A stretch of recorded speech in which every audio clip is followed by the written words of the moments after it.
This is Stefan Cocking, producer of The Mole Man Show, and for some reason, you are listening to this boner-taming goblin farmer, Adam Higgins, on the Surprise Motherfucker Network. This week on episode 95 of the Odd Dad Out podcast, I'm continuing my series on the Sunshine Summit guests with the podcasting couch and a double shot from Lindsay and Perry Johnson of Hello Life WTF and the pod stuff. In the news, everything just seemed to come up, either sex or death, whether it's fake death, real death, ironic death, weird stuff going on after death. I don't know why themes happen, they just happen to me. And of course, more of my random ramblings and storytelling and BS. So let's get on with the show. Beginning Odd Dad Out podcast in 5, 4, 3, 2, 1.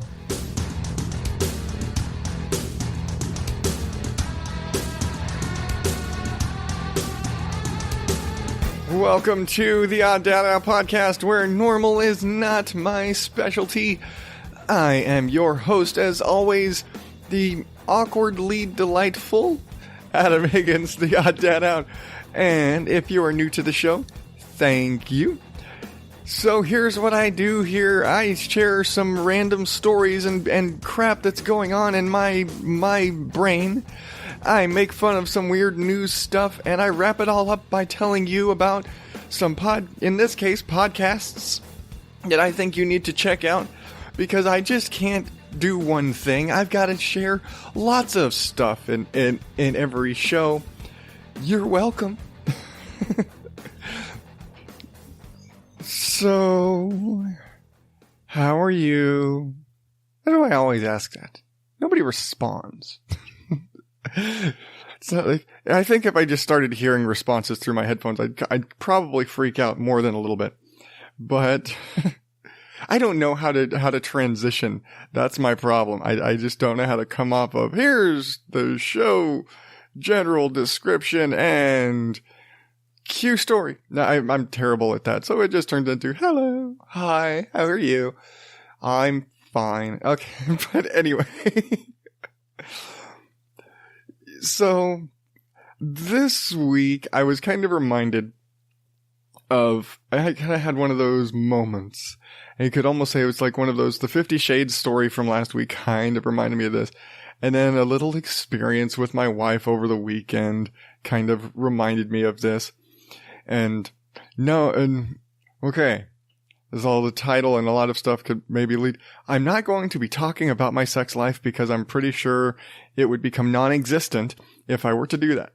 But I'm going to discuss something that I think just about every married couple actually probably at one time either tries or experiments or considers, because you see this shit all the time in movies and TV shows and whatever type of visual entertainment. Hell, maybe audio dramas. I don't know of audio dramas to talk about okay, I'm sure there's a lot of audio dramas to talk about sexy time, and romantic stuff and all the romance novels and whatnot. But, so, rewinding, after that big, long, rambly, almost kind of a disclaimer, if you don't want to hear about something you've probably thought about already, if you're in a relationship or not, whatever, that's your warning. But, so, we're just hanging out over the weekend, and my wife was like, hey, come back to the bedroom with me, I'm going to take a shower. I'm like, is this supposed to be code for something? Because, as a guy, your brain's going to immediately go to, I want you to take a shower with me. But, and you see that shit all the time in movies and in like TV shows, or they probably do it a lot in soap operas. I don't know. Everything is hazy in soap operas. I don't know if it's steam, if everybody's perpetually in showers. I don't know. But it's funny because my brain is like, being married for almost 9 years now. I know if she says something like that, that is absolutely not what it means.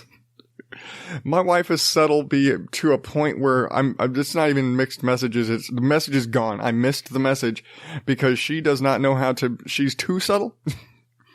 So if she says something that's incredibly overt like that, I know it's literal. It's like, hey, come with me back to the bedroom. I'm going to take a shower, which is in her language is basically, I'm going to go take a shower. I want you to be here so I can talk to you while I'm in the shower. Or I want you waiting out here instead of out there enjoying yourself watching a movie or something. I want you back here where there's no entertainment while I'm taking a shower. Something like that. But I'm not going to lie. The thought had crossed my mind of, like we could have that romantic shower together thing going like they do in movies and TV and stuff all the time. And you always see those scenes in movies and stuff where you have that big romantic thing where they're taking a shower together and anybody, and that's why I said, this. You've had this experience. If you are married for any decent amount of time or in any long-term relationship, seriously, where you're living together, you've had this experience. You've tried it. You've tried to do the sexy shower bit. And not even saying you've tried to do stuff in the shower. I'm just saying you've tried to do that sexy, we're going to take a shower together and be together and you've tried it. And very quickly you've realized that shit only works in movies. And that's one of those things where you see it happen and you think it's a great idea because you see it in the movie and it's so romantic and it's alluring and other fancy words for where it's getting people all riled up, and you see that on screen and then you go and that's that you're getting some date right there. Usually you just go out and you see that movie when that scene's in it and she gets all fired up because it's really romantic and sexy, and then you've probably polished off a few bottles of wine at dinner and you go home, and that's that big romantic sexy date. Or if you're, in my case, you're married and it's a night in, we don't really watch those kinds of movies, really. Just saying. But we've seen them. Everybody's seen them. Anyway. But yeah, you see those sort of scenes and they're really they're great scenes. They're super hot and sexy and all this stuff going on. And all this romance, and it doesn't work. And then you just think, hey, we're going to try this. And immediately you realize real showers are not built to accommodate two people. And I'm not even talking about okay, most people I'm going to say in America, I don't know other countries, how their bathrooms and their shower bath facility situation is. I know it's different in different places. I'm not going to make assumptions. But your standard American household combination bath shower assembly. You have a bathtub, the shower, it's all one combo unit. It saves space. Most bathrooms in American homes are relatively small. Absolutely, this is not going to hold two people. It barely holds two small children if they're having a bath together. So, two grown adults trying to take a shower in a normal way, just trying to take a shower like, hey, we're going to conserve water, or hey, let me jump in the shower with you real quick. That's a pain in the ass. Trying to be romantic about it? That shit ain't happening. You're squishing past each other and shoving past and trying not to step on each other's feet. Someone's trying to rinse the soap out of their eyes before they go blind. The other one's standing out of the water, completely freezing to death. And it's a mess. Never mind the fact that for whatever reason, women have this insane, ungodly lava level tolerance for hot water that just baffles me, because part of the reason that my wife and I do not do the romantic shower time is because I'm okay with hot water. My wife wants to turn into a lobster. She will come out of the shower so red from the hot water in the shower that I'm concerned for her safety. And I can't get in that. I don't know if it just has to do with the assembly of female biology and certain parts are in different places, but I know guy junk cannot handle the hot water turned all the way up. You start getting sensitive and you start turning away from the hot water or in some cases using your wife as a human shield. Okay, I know from experience this is my wife, and I've seen like memes where this is the case. Are all women just that super like hyper like desensitized to hot water? Ladies, tell me. I know there's some of you out there. Do y'all all take these super lava showers? Is it actually a secret trick to keep your husbands or boyfriends or whoever from climbing in the shower with you? 'Cause that's your private time. You know, you're going to sit in there and relax in the bubbles with your sweet smelling body washes and your herbal essences, shampoos and have your alone time. And so you turn the water all up to 11 to make sure that if he even considers stepping into that shower, he's going to have second degree burns over all of the most important parts of his body. This is the plan. I'm working my way through this. This is actually the plan. I think that's it. And I get through all this story because I was sitting there thinking like, yeah, you know what? I'm going to go ahead and just jump in the shower with her. Not even like trying to be naughty about it, but she's in the shower and I'm like, I need to take a shower too. Oh, save the hot water because my wife is going to use all the fucking hot water because she's just going to turn it all the way up. There'll be like 2 minutes of hot water for me by the time I get in there, and that's just about enough to wet my hair. And so I'm like, all right, I'm going to go ahead and just jump in the shower with her. And I just, I'm getting ready. I'm not completely undressed. You know, I've like taken my hair down, I've got my shirt off, and I go in and I just briefly reach into the shower and feel the water and I'm like, nope. And I go lay down on the bed and wait. And she just peeks her head out and she's like, what was that about? I was like, I was gonna take a shower. And then I felt the water. I'll wait. Yeah. It's just, no, it's a trap. It's a trap. The ladies set the trap. They want their shower time for themselves. That's the thing. And again, it doesn't work. Sexy shower time doesn't work. It's a myth. Trying to be romantic in the shower, it gets awkward. If you were so adventurous, if you are out there and you want to take this to the next level, and you ever consider like the big romantic, maybe the little more than romantic movies? Yeah, those kind of movies where they're not just being romantic in the shower and they're getting down to business in the shower. You ever notice how the showers in those sort of scenes could probably seat 20? That's how much space you need. A normal human shower can't accommodate that. Don't try. Never mind. Shower floors are slippery. Somebody's going to get hurt. So, do not do your business in the shower for your safety and everybody else's. This has been a public service announcement from the Odd Dad Out podcast.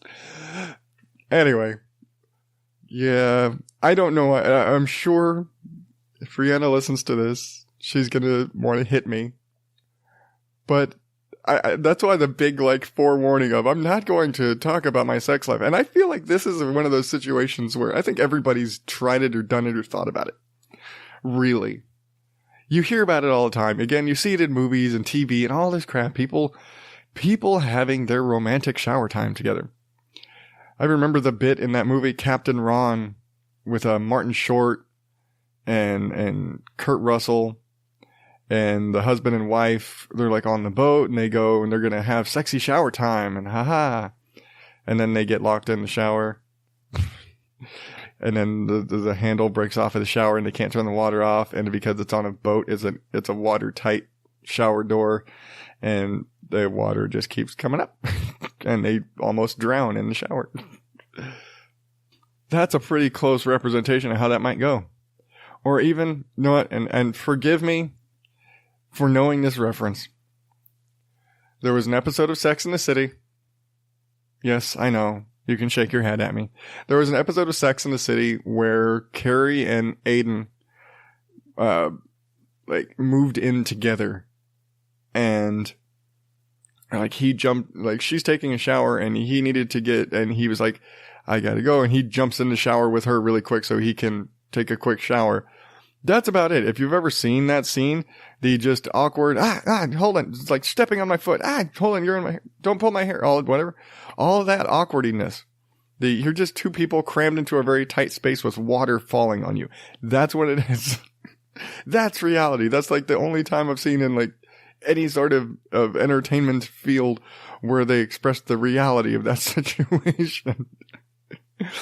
But yeah, and for when I think about that scene, that's it. That defines that. Minus the trap of scalding body parts. But that was probably the most realistically depicted romantic shower scene ever. But enough about the sexy shower time. I'm going to get some more coffee. I'm going to play some podcast promos. And I will be right back with some oddly morbid news.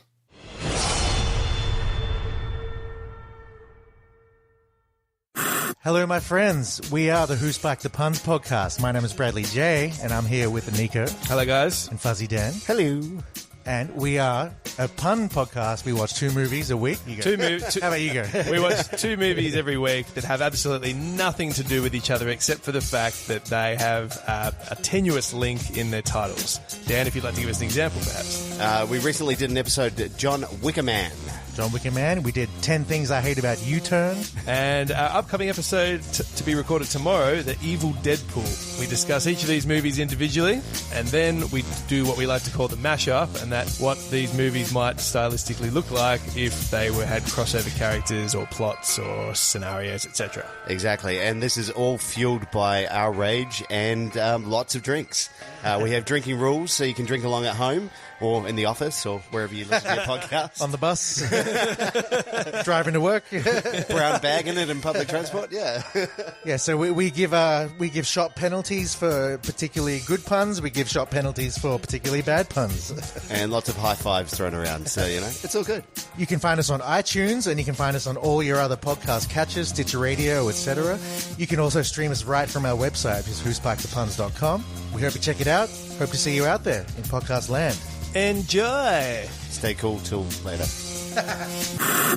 Hey everyone, I am Perry Johnson. I am Lindsay Johnson. We host Hello Life WTF, a weekly podcast where we discuss relationships, Parenting, marriage, death, life, health, and all the WTF that comes with it. And we have a very blunt opinion about things.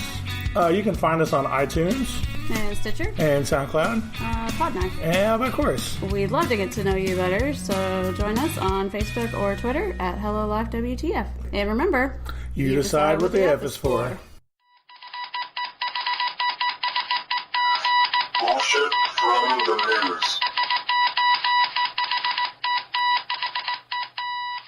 Starting off this week, I've kind of avoided this story for a little while, but the fact that it's gone on this long, I just kind of had to mention it, and it kind of fits the death theme. The fact that the theme of this week's news is death is kind of messed up, but whatever.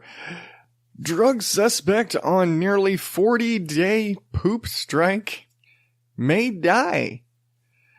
So here's the deal.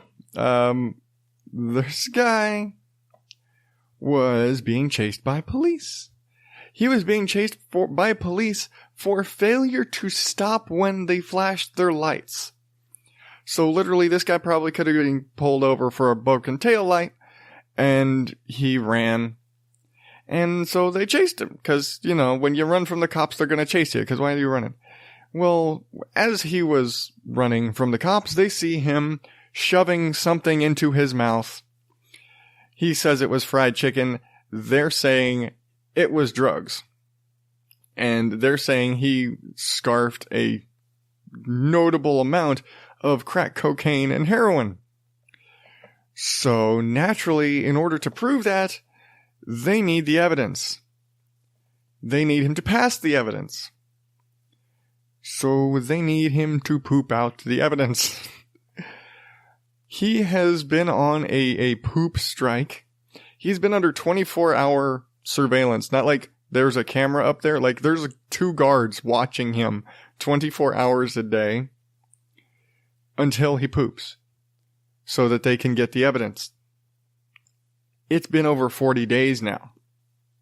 And as far as the time of I'm recording this, it's been over 40 days and it still hasn't stopped.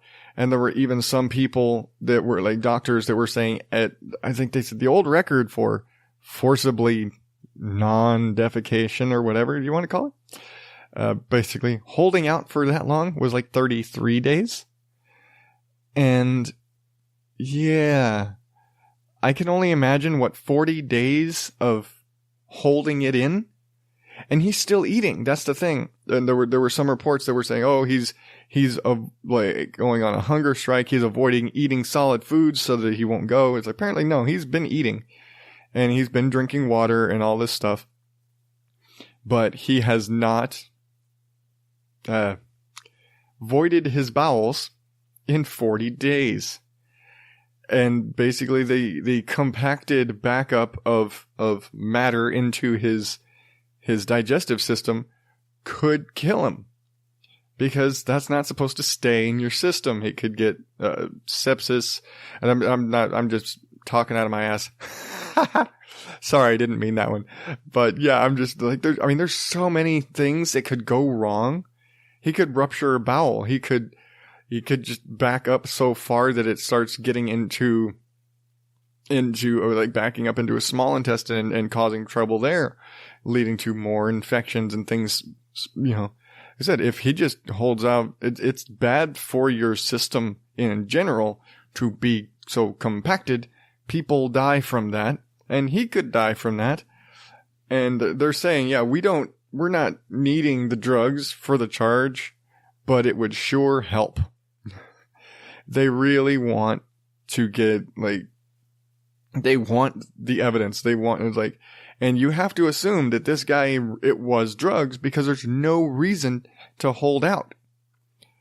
So, ow, for one. I can't even imagine. I was going to say I could only imagine. I can't even imagine how painful this has to be for this guy. He's in prison eating prison food with guys watching him 24 hours a day to see if he poops. But not going for over a month now has got to just be horrendously painful. You know, I know when I'm just, lactose intolerant indigestion-y can be painful. Having a month of built up crap in my system would just be unbearable, and I have a damn high tolerance for pain. Then again, all of the heroin and crack this guy ate may just have him completely numb. I'm assuming they were like in bags too, so maybe that's what it is. Maybe it's he ate all those plastic bags and it like stopped him up like a bear. Bear eats hair and grass and crap and it gets a butt plug. Maybe that's what happened. Maybe that's what happened. He ate all those bags of coke and heroin and it just stopped him up. It's not his fault. He's not doing it on purpose. It's all the plastic baggies. All right, moving on from might die to faking it. Or at least faking sick. A man fakes sick to get a ride from an ambulance. So yeah, this guy pretended to be sick because he wanted to visit his friend in the hospital, and he didn't have a ride. So yeah, he just pretends he's sick, calls the ambulance gives him a ride to the hospital, and then he says, I'm not actually sick, I'm just here to visit my friend.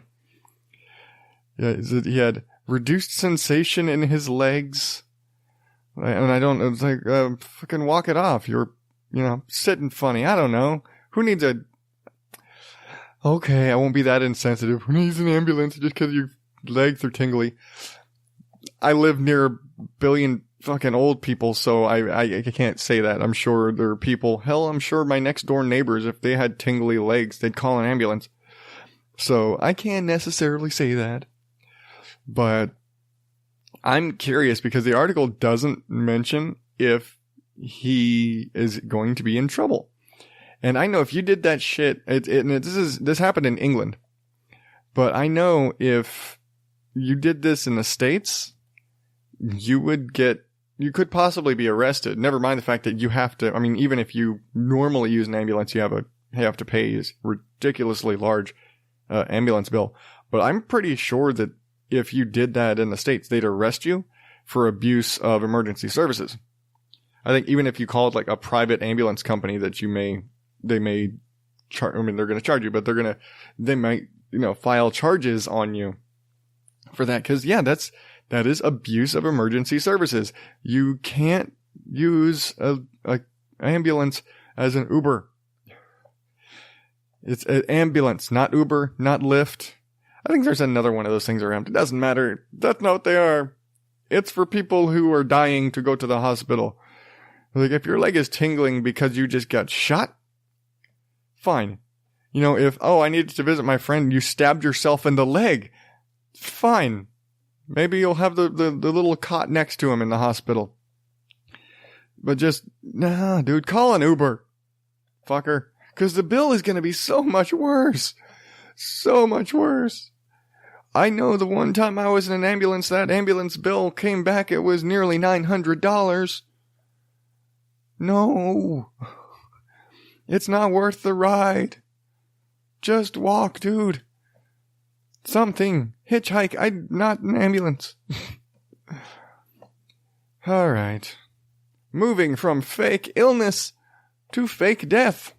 And this one might sound familiar on a different scale. Russian parents fake their own death to help catch the son that hired the hitman. And if this sounds familiar, it's because there was recently a guy in Houston who did the same thing. Faked his death because his wife hired a hitman. So, 22-year-old man from Sochi, Russia. Hey, that's where they did the Winter Olympics last time. Not the current ones that everybody's bitching about. The last ones that everyone was bitching about where the Russians apparently were doping. I say apparently because I really don't want to have retribution from Russia for saying openly that they were doping. Anyway, so this guy tried to have his parents killed and his sister so that he could get all of the family inheritance. And I guess once they figured out, like, he'd reached out to a friend or somebody and said, yeah, I'm going to do this. So the friend, being a good person, thank you, friend, went to the police, and the police went to the parents, and the parents didn't believe shit until the guy basically said, here's where he wants them to fucking kill you. So they did the whole, we're gonna fake photos and everything, and give fake photos to the assassin, and show him like, hey, here's, what it was, what did he say, he was paying $54,000 for each of the family members. Not a bad chunk of money. I always feel like people are getting shortchanged by when they're like hiring hitmen. I feel like that's a big, important job. I feel like a hitman needs to charge like $500,000 a head. It's like, oh, you're charging, and in Russian, it's 3 million rubles. It sounds more impressive in 3 million rubles when it's 54 grand. Like, it's a luxury car. That's it. I mean, it's a year's salary for some people. I think that's actually more than I make in a year. But yeah, that's actually definitely more than I make in a year. But all that aside, I feel like for a job hiring a hitman, 54 grand a head is a little cheap. Maybe that's why I didn't hire, like, you know, an actual professional. He ended up hiring he didn't hire a mob guy. He hired somebody who claimed to be a professional who turned out to be a cop. And of course, now he's going to prison because he tried to have people killed. I feel bad for his parents and his sister, though. I mean, it's fucked up that people are so selfish that they'll kill their own family members.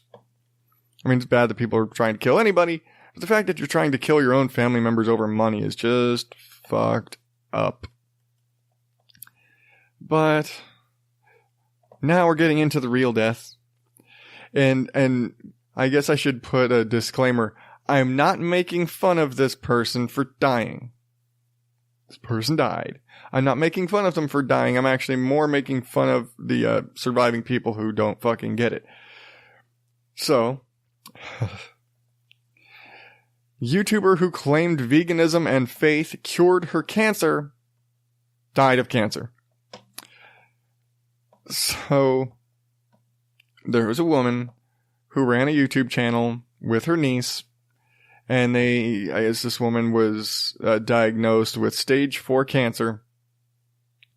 And she said God told her that to pray and to do juicing and drink like those weird like alkaline waters and do all these weird fucking new age thingies. But basically like being vegan and juicing and lots of prayer will cure your cancer. And this woman even said she felt like shit doing it. But yeah, she's like, she comes out and is like, I'm healed. My cancer is gone. I can feel it. My cancer is gone. Not the doctor saying, yes, your cancer is miraculously gone. It's like, no, I feel it. My faith, God told me that my cancer is gone. And unless you are John Constantine, God is not going to actually tell you your cancer is gone. Your doctor is going to tell you your cancer is gone by doing an MRI or a CT scan or an X-ray or some sort of scan of your internal organs to notice there's no more black chunky stuff in your lungs or wherever the hell your cancer might happen to be. But apparently, like, her niece doesn't get it. In the end, the woman's like, nope, this isn't really working. I'm gonna die. Okay. And she said, take down all of the videos and everything because, this isn't working. It was like, I believed that my cancer was going away and I felt that it was healing me. Prayer and juicing are not healing me. I should have taken doctor's advice, maybe. Perhaps that would have been a better choice. And, okay, it says, what started as breast cancer spread into her liver, lungs, and blood, and yeah, at that point, there's no turning back. There really isn't. But her niece is saying, oh no, her cancer came back because she started eating meat again. Like, look, bitch, your aunt died because she had cancer and didn't treat it for medical reasons. Don't sit there and go out and say that because she started changing, like not following what God said, that she died. She died because she had cancer and she didn't treat it properly. I mean, there are some ways when you have cancer or you have any sort of major illness that, yeah, changing your diet and improving your lifestyle choices and things can help your quality of living and extend your life. But you're not going to cure stage 4 breast cancer by going vegan. That's not how cancer works. That's not how the human body works. And as much as, there's mysteries of cancer and biology and how the human body manages to heal itself in certain ways, there's some shit we know, and we know that shit doesn't work. But yeah, her niece is out there saying, oh no, it's because she didn't stick with God's plan that's why she died. No, she died because she had cancer. This girl needs to wake the fuck up. And I feel bad for her family. I feel bad for this woman. And it's not even a faith thing. I feel bad that she had to die because it's I don't even know. Yeah. It sucks. I mean, it sucks, and it's one of those really fucked up things that I wish things like this didn't happen. Because there are people out there who will, and I'm not going to discredit anybody's faith or anybody's religion, but you should never substitute religion over medicine. Because, you know what, if you want to go this way, God made doctors too. You know, if it's in God's plan, God gave you that doctor. The doctor said, we need to do chemotherapy or you need a mastectomy. He didn't say go to the juice bar. So, you know, people should look at things that way. I'm sorry. I guess I honestly only left this story in because it tied in with the whole death theme, and now I kind of regret it. I'm sorry. But, going from, you know, fake death to actual death to after death, China vows to crack down on funeral strippers. Yeah, this is apparently a thing. And this just really weirded me out. And my wife actually sent me this story. So apparently in China, there's a growing thing where basically people are trying to get more people at their funerals. There are, like, no one went to my funeral, boo-hoo. Or your family is like, nobody's coming to this funeral because Davey was an asshole. And so what do they do to get people to show up to the funeral? Hire a stripper. Yeah, they're hiring strippers to entertain at a funeral. And I understand the logic of that. Like, we're trying to get people, we're trying to get butts in the seats at the funeral. But I don't think a pole dancer is going to do it. I mean, it's going to get butts in the seats, but they're not really caring about the funeral. And I think that's a little bit more important. Incidentally, it's kind of illegal in China, because, you know, public obscene, pornographic, vulgar performances, quote, quote, are, you know, illegal.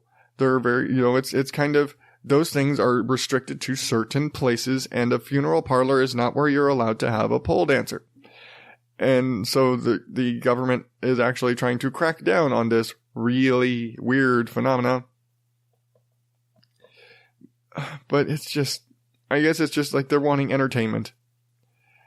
But, yeah. Let's see. Beijing actually banned funeral strippers in 2015. So now it's like black market funeral strippers. I just don't get it. I don't. And I had a teacher who said he didn't want like a funeral. He wanted a party. He wanted you to celebrate his life after he was gone. He didn't want people crying at his funeral. That's fine. I understand that. But hiring a stripper for your funeral seems a bit extreme in that regard. But all that aside, let's continue our little wave from sexy time to death to sexy time with the jackass of the week. Indian state offers free cosmetic breast surgery to the poor.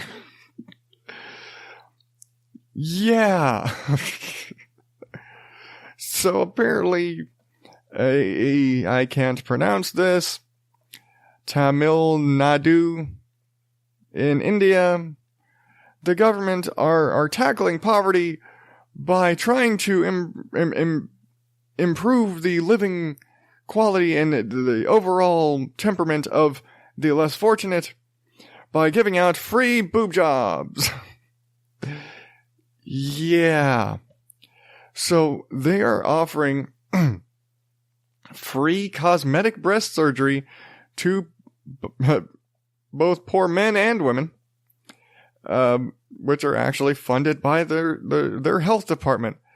But the idea is that these people, maybe they need reduction. Maybe a woman needs a reduction, or maybe a fat guy needs a reduction, or maybe a flat-chested girl wants to get a pick-me-up, but they just can't afford it, and it's just so hard on them, and it leads to depression and they just need that confidence boost. So they're doing it's a public health aid. They're helping the psychological health of the community by providing free boob jobs. Yeah. And they're even saying, oh yeah, there are many girls with larger breasts don't like to go out. Maybe in India. And I'm sure in India, a girl naturally with a D cup probably could get stoned. I'm just, saying, generalized. There goes my entire audience in India. But yeah, so, you need to get a reduction. And here's the logic flaw I'm seeing. They're saying, okay, a girl with big boobs doesn't want to go out because she's uncomfortable.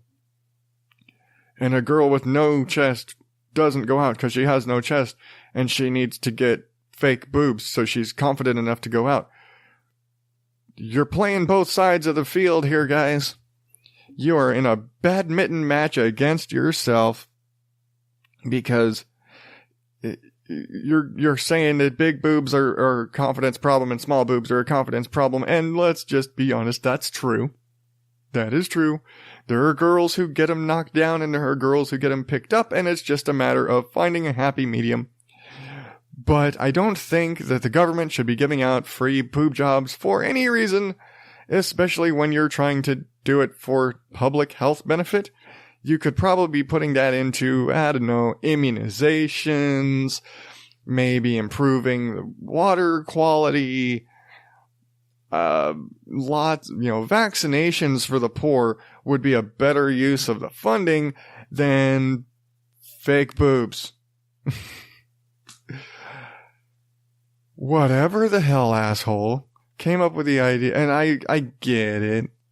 I understand, and again, it's another one of those, I understand the logic, but how this went past frat boy logic to, we're instituting this program where we're giving out free breast surgery is beyond me. And apparently this place is known for their generosity.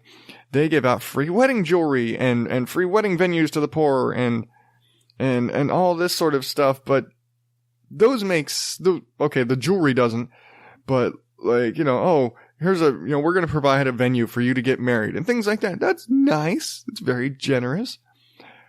But, jewelry and boob jobs are not important for the poor. Really, you should probably focus on, diseases, water quality, general cleanliness, and just improving the environment and the health, the physical health. Because you know what? I don't care how confident you are if you have typhoid. So maybe you should think about treating that first. Maybe you could work on the malaria before you work on the plastic boobies. All right, I'm going to run a couple of more promos here, and we will be right back to share some more about the guests from the Sunshine Summit.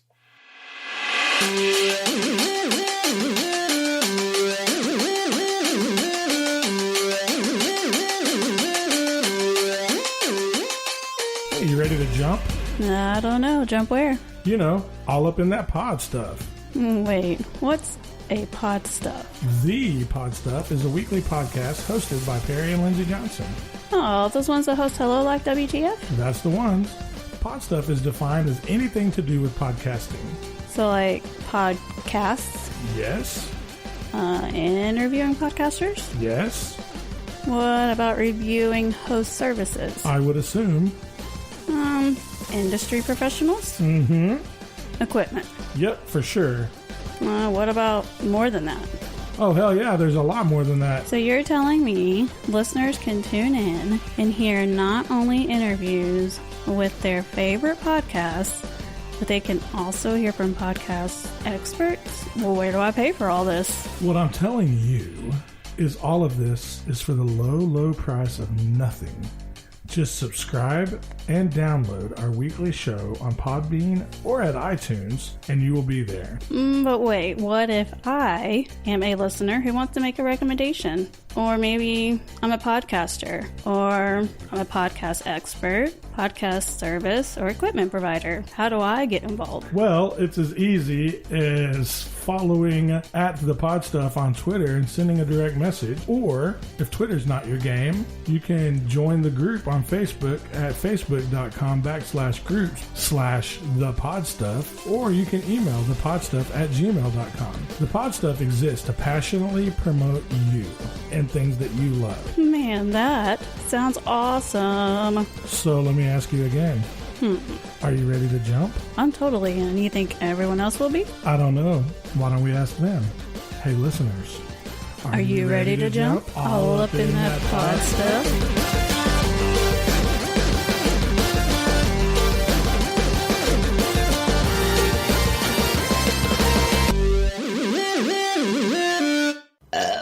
Dude. Bitch.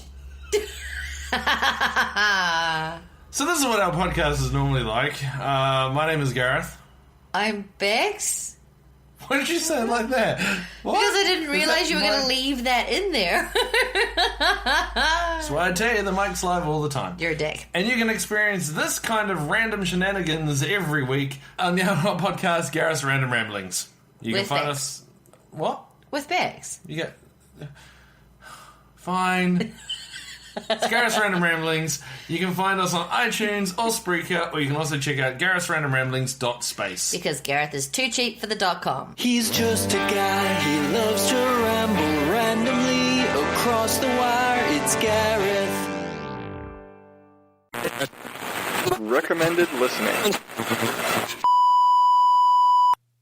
Continuing on with my little series here on the Sunshine Summit, coming up March 9th through the 16th, brought to you by Sunshine and Power Cuts, which I have talked about previously, and I'm probably going to talk about a bunch more because guess what? She's been on all these shows. So, again, you can get this full list of all of the guests and how to tune into this whole shebang at sunshineandpowercuts.com/Sunshine Summit 2018. Coming up on March 10th, that is Saturday, March 10th at 5 p.m. Eastern Time, is Chris Carlson from the Podcasting Couch. And let's see, on the Podcasting Couch, he interviews podcasters, musicians, and other general content creators and gets to know their stories, backgrounds, inspirations, and whatever else may happen to come up in the conversation. So this is much more of a traditional interview style show. Again, kind of basically just people who create things in a very general way. Anybody, from musicians to podcasters, whoever. And it's a cool show, and I was turned on to this show by Heather from Sunshine and Power Cuts. Just talking about, it was when she had just done an interview there. And so I, of course, because I'm a supportive friend, I listened to that interview. And I listened to a lot of new shows very much based on Heather was doing interviews there. And, so that's what turned me on to kind of clued me into this show.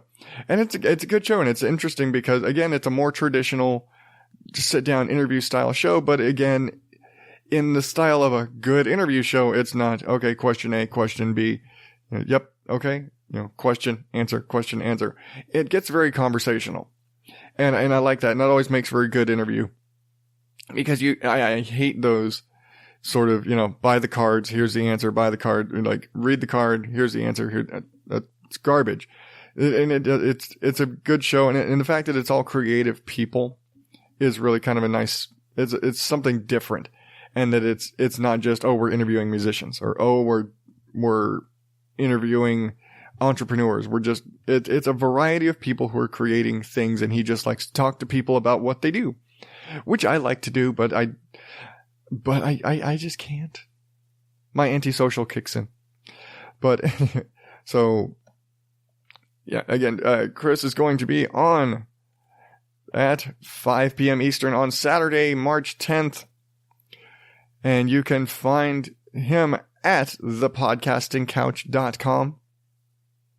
Moving on to Sunday, the 11th of March at 4 p.m. Let me see. What is this name? Oh, it's me. I will be on at 4 p.m. on Sunday the 11th, talking to Heather for the first time in a sort of live environment. It's going to be fun. We're both really excited. I don't think I need to tell you about this show if you've made it this far. I'm sorry. No, you're awesome if you've made it this far. But yeah, I'm looking forward to it. So you can catch me on there again, 4 p.m. Eastern, and Sunday. And I'm looking at the things, and I think somewhere in here daylight savings time switches. Some of them say Eastern Standard Time, some say Eastern Daylight Time. So I think it actually is on the day where daylight savings time switches. I don't know. I don't have daylight savings time in Arizona. But right after me on Sunday the 11th are Perry and Lindsay Johnson from Hello Life WTF and The Pod Stuff, both of which I've played promos for in this show, because what better time than when they're, going to be featured for the summit. And I'll end up doing a more formal feature for them later, because I intended to feature them at another time. I intended originally to feature them at just ahead of their appearance, and then I decided, you know what, I'm going to talk about everybody. But back to Perry and Lindsay. Let's jump on Hello Life first, because I want to give you a little bit on both shows. So, Perry and Lindsay Johnson, married couple. So on Hello Life WTF, they kind of, it's very much parenting and relationships and marriage and just life and it's just very much them talking about what's going on in their life. And very similar to what I do with my wife on occasion for Mom and Dad Cuss. And I believe, I could be wrong, they at least make an attempt to keep it a clean show. Sometimes it's not. I think sometimes they have to tag an episode explicit. We just tagged the show. It's built into the title, Mom and Dad Cuss. They try. I think Lindsay calls out Perry all the time if he swears. So yeah, they try and keep it clean, I guess. But it's an interesting show because they really let it out. Because you hear them arguing, you hear them, the first episode of this show that I listened to, they were talking about financial troubles they were having, and I was like listening to this, just thinking, wow, this is heavy. Damn, I feel like I was getting choked up listening to them, and they were getting choked up, and you could tell they were trying not to cry and failing at trying not to cry. And as I've been listening to the show and getting to know them over this period, and I reached out to them after that episode, and after, for a while, and I've had some pretty deep conversations with them, and, they're really awesome people, and, I would call them at this point podcast friends that if they need something, I really want to help them out. And so it's really cool. And they just lay it all out there. And there are some episodes that I've gone back and listened to of Hello Life where I was just thinking, damn, you guys released this. I wouldn't have even released this. There's one episode where they basically fought for the entire episode, and I could only, like, wow, this is uncomfortable. I can't believe y'all released this. I wouldn't have released this. It was awkward. It was awkward listening to this. I could only imagine being in the room right now. I can't believe you guys got through this with the recording intact. Again, and released it. What the fuck? But that is Hello Life WTF, which you can check out at hellolifewtf.com. And their other show, The Pod Stuff, which is actually the reason I started listening to Hello Life, is a very new show where Perry and Lindsay interview people about all things podcasting.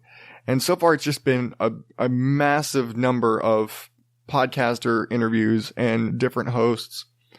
And they've interviewed they went from the guys from Semi-Intellectual Musings to a couple of Phoenix guys from the BSP, the Idiosyncrasy Files.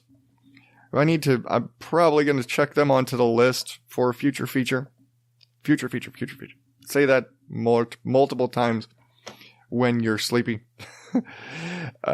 And just this week, for all of February, they did kind of a women's month for February. And so they were playing all female interviews, including Alyssa Lucas from Best Forevers, which I talked about last week. And this week, they talked to Heather Welch from Sunshine and Power Cuts. And that was actually because the interviews were done quite a while back. That was where they were introduced to the Sunshine Summit and where they were initially invited to be a part of it. And it was actually from talking with Heather about that interview that I ended up kind of connecting and started listening to the pod stuff, and where everything kind of came together with me being part of the Sunshine Summit and connecting with Perry and Lindsay myself. And actually next week, this week I tweeted out that it's funny that they got 2 back-to-back episodes with my friends. But this week was Heather from Sunshine and Power Cuts. And next week, they're actually going to be interviewing Chris the Mole Man from the recently renamed, was previously the Couch Potato Files. Now it's the Mole Man Show. He said he felt like the name sounded like it was too much of like a sitting on the couch watching TV kind of show. So he renamed it. But yeah, they just have these chats about podcasting to podcasters, and it's they've got questions, but it's also very conversational. And again, when it comes to interview style stuff, I like that conversational nature because it's just more natural and you get to know somebody better. And so I'm looking forward to, I've been looking forward since I heard she did. I was looking forward to Heather's interview, and I'm really looking forward to Chris because his show is very different from everything else and every other show that they've talked about so far. So I'm curious to hear how that spins, listening to the red-headed stepchild of the Surprise Motherfucker Network on the pod stuff. That's going to be interesting. Eventually I will be on this show. They banked a ton. They probably have 4 months of episodes in the can already. So it'll be a bit if I ever get into this show. But either way, I will get to listen to them as part of the Sunshine Summit just after me. And I want to hang late, but I don't want to.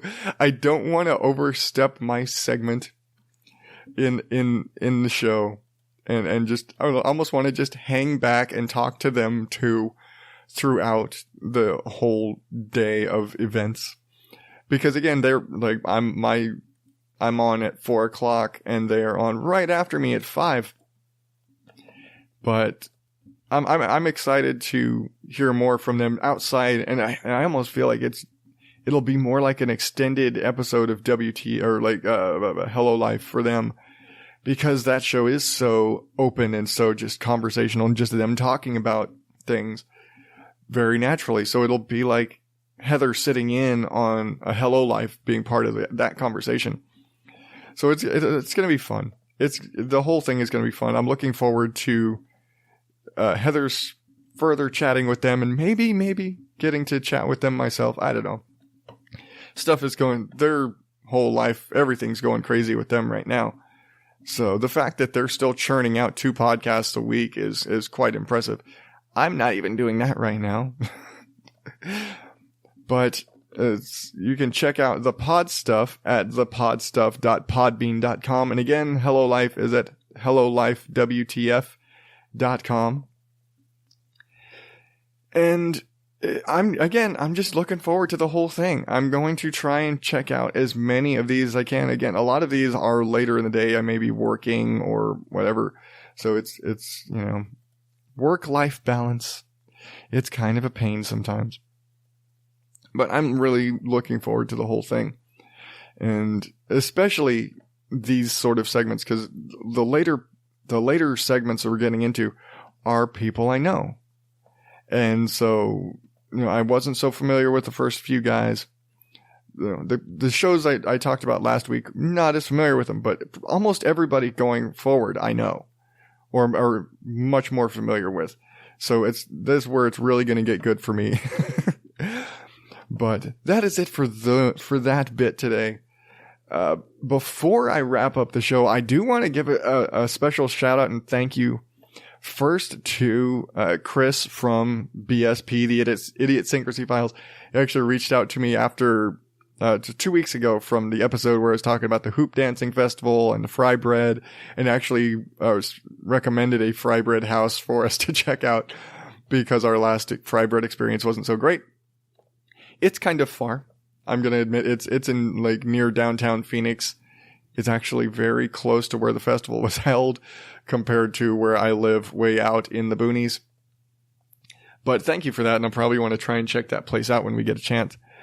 And to Stephen John Drew and Stargate Pioneer from Better Podcasting, who, had I gotten this show out on time this week, I would have completely missed this.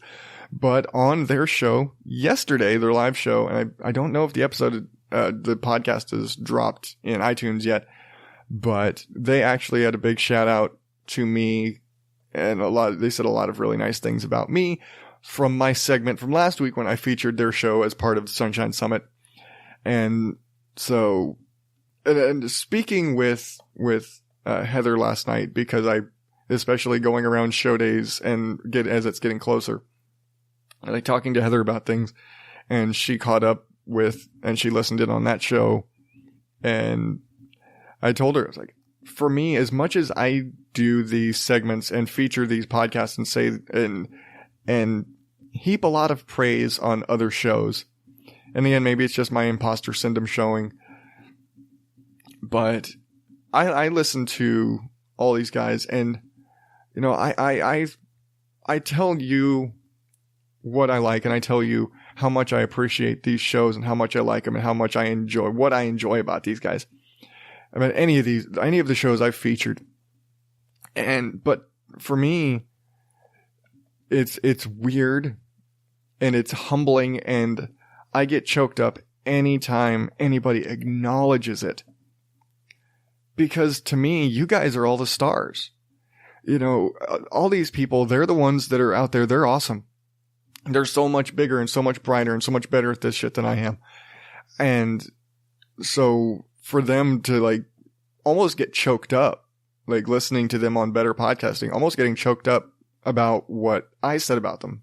Or anytime I get a message from Heather or from Emily or from any of the other shows, anytime I feature anybody and they say something back or give me a shout out on their show about, what I've said about them, even though it's like a lot of times it's a response to me saying something nice and they're just saying thank you. For me, just hearing somebody mention my name is really humbling. And I was like, I'm just here saying how awesome you are. I don't need thanks. I don't need any I don't need any of that. It's great. It's a hell of a confidence boost, but man, it like my heart just like skips every time somebody else acknowledges me. And I guess that's part of why I do it, because that feeling is so awesome to hear, you know, when I know how it makes me feel. And even if, you know, when I hear these people, these are people that I look up to, that I admire for what they've accomplished and what they put together. And so when I hear them acknowledge me, I'm like, I'm not worthy of, you know, hearing from you guys. You guys are way above me. I'm down here. You know, I'm, you know, idolizing you guys. Wow. Thank you so much for acknowledging, you know, lowly old me.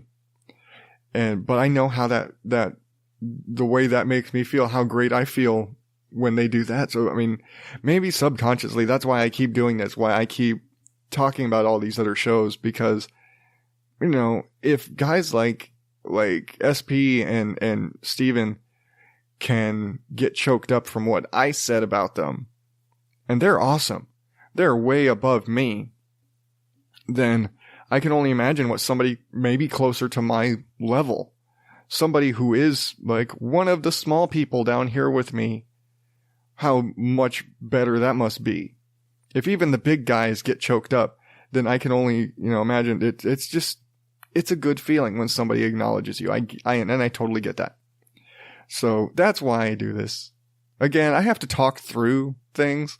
I have to sit here and talk through it. I can't just think it. I have to talk it out and think it out loud to understand. But it's really, yeah, I think that's why I do it. I love sharing the things I love, and I love, you know, acknowledging those people that do awesome things that I probably will never get to be as awesome as them. So when they say thanks, even when they say thanks, or even like SP saying, you know, this is a good show. Next to you, dude, I'm nothing. But, you know, not just saying, hey, come listen to the part where he, you know, heaps praise on us. He's like, you should check out the whole show. I was like, well, damn, that's nice. It really was awesome. And so thank you to you guys, to everybody, and not just to Steven and SP and Heather and everybody else, everybody over the last year since I've been doing this segment, since I kind of changed things up, just for kind of giving me, you know, for the thank yous, really. And anybody who said anything positive about me, because that's why I keep doing this. That is it. That's what gives me that go, making y'all feel better. Maybe making you laugh. I don't know. But okay, enough sappy shit. God damn it. Remember, you can check out all of the past episodes at odddadout.blogspot.com. And while you're there, click one of those little subscribe links on the top, whether you're using Apple Podcast, Google Play Music, Spreaker, Stitcher, whatever your application of choice. And while you're at it, leave a review if you're so inclined. 5 stars would be great, but be honest, I don't like bullshit reviews. But if you're not the review type, just reach out to me on Facebook, Twitter, Instagram, all of them at OddDadOut, and tell me what you think, or just say hello, or just say screw you, you suck, whatever the hell you feel like telling me, just tell me something. And until next week, I am still Adam Higgins, the Odd Dad Out. Thank you and good night.